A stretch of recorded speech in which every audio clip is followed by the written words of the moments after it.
રાજકોટ મહાનગરપાલિકાના સેન્ટ્રલ ઝોનની અંદર ફાયર ઇક્વિપમેન્ટના સાધનો લગાડવાની કામગીરી હાલ ચાલુ છે અને ટૂંક સમયની અંદર જ સેન્ટ્રલ ઝોન, ઈસ્ટ ઝોન અને વેસ્ટ ઝોન ત્રણેય ઝોનની અંદર ફાયર ઇક્વિપમેન્ટના સાધનો મૂકવામાં આવશે અને વધીને થોડા સમયની અંદર જ આ કામગીરી પૂર્ણ કરવામાં આવશે. મહાનગરપાલિકાના અલગ અલગ ઝોનની અંદર કોમ્યુનિટી હોલ હોય, મહાનગરપાલિકાની સેન્ટ્રલ ઝોન કચેરી હોય, આ બધી કચેરીની અંદર ફાયર ઇક્વિપમેન્ટના સાધનો લગાડવાની કામગીરી મોટા પ્રમાણની અંદર રાજકોટ મહાનગરપાલિકા દ્વારા અત્યારે ચાલુ છે.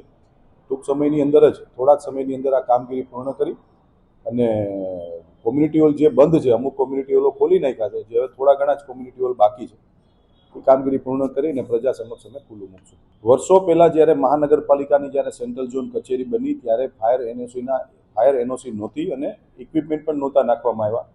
પણ જ્યારે ટીઆરપી કાંડ થયો પછી ગુજરાત નામદાર હાઈકોર્ટે જે એસઓપી બહાર પાડી, એની એસઓપીના અનુકરણ મુજબ, એના ઇમ્પ્લિમેન્ટેશન મુજબ રાજકોટ મહાનગરપાલિકાના સેન્ટ્રલ ઝોનમાં ફાયરના સાધનો હોવા જોઈએ એવું નવી એસઓપીમાં જ્યારે જાહેર કરવામાં આવ્યું છે, તેના ભાગરૂપે હાલ અમે લોકો આ કામગીરી કરી રહ્યા છીએ.